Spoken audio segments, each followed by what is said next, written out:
Okay, there is a next paragraph. Similar sa national, naapoy noticeable increase sa interest diri sa kuan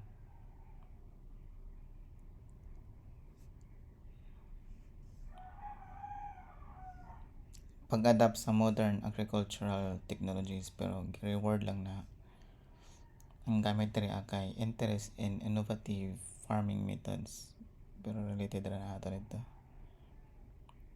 Innovative, makabago lang gyapon siya ba nga pamaagi sa pag-farm, such as hydroponics. So such as hydroponics kay napamailain methods nga existing, wala lang na ako na wala na to nasabihan. Pero since ang focus sa kaning research is hydroponics, so such as hydroponics within the region 11. The strong agricultural industry in this region nadatay ko Andre kusog nga agricultural industry. Sa bagay dili pa mo gud kay taingon na highly urbanized jud ba. Pareha sa Manila, daghan pa kay mga land nga pang agriculture. Combined with the demand from surrounding urban areas.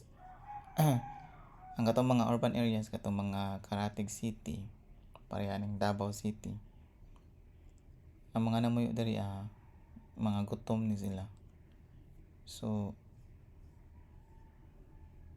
mo nang daghay interest nga mag-farm kay mamaligya sila diri sa parsa ng Davao City para makita. So combined with the demand from surrounding urban areas for locally sourced fresh produce, demand nga makapalit og kaning mga local nga fresh produce, siguro para lang sa burger nga nakod na demand na fuels this growing enthusiasm. So tungod ana nga mga demand, daghan pud ang gusto nga mag hydroponics. Farmers and entrepreneurs in Metro Davao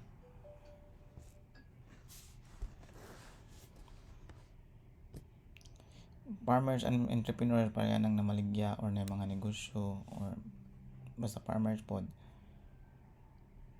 are exploring hydroponics to cultivate popular crops like lettuce. Napod siguro sila in mga farming pero nag-explore. Nakita mo gani ko sa Gaisano diri nga pagmadto ka sa grocery. Kaya ka makapalit og lettuce. Unya makita nimo nga na sa hydroponics. However, they frequently encounter challenges in achieving precise nutrient mix in the water.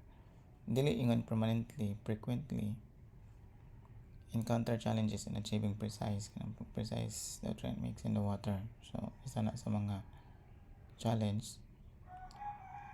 Access to affordable and timely analysis service for soil. Pasabatan ni kanang mga services nga kanang ganing mag-test sa tambok ba or nindot ba tamnan ng kanang lupa. Bayaran man nimo na sila. Pero kabalo mo nga pobre ang mga farmers dali. So isa na sa mga challenge. Water may be limited. Baonon ta pero kanang pampatubig jud sa unsa. Kinahanglan pa magud ka mo gasto ana. Unya, expertise required for manually adjusting nutrient labels can seem daunting. So imagine kung mag-expand kag farm, kinahanglan na po nimo nga i-adjust ang imong nutrient levels. So can seem daunting for newcomers, small farmers.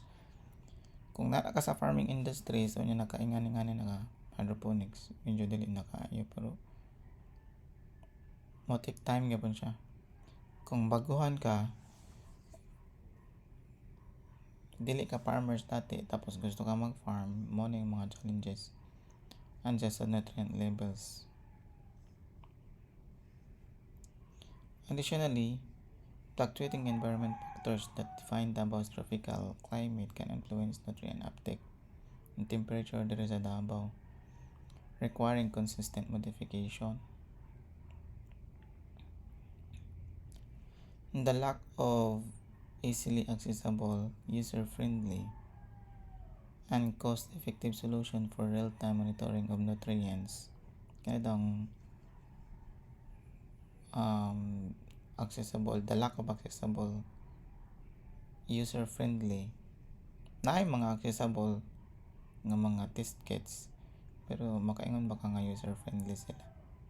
User-friendly meaning dali ra kay gamiton, unya barato para sa real-time monitoring of nutrient presence, a significant barrier for local hydroponic growers who strive to enhance their yields and ensure quality of their lettuce.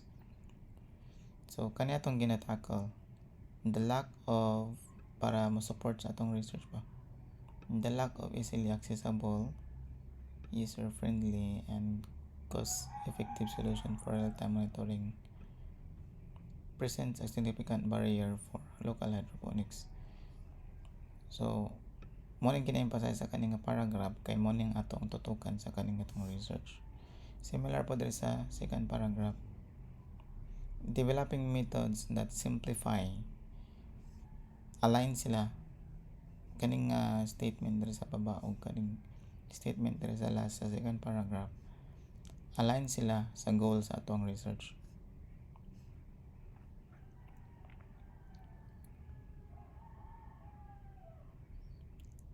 Kinahanglan nato na emphasize the lack of easily accessible, user-friendly, o kaning developing method to simplify complex process such as nutrient management for plant para ma-support ang unsay gina-discuss nato diri sa atong research.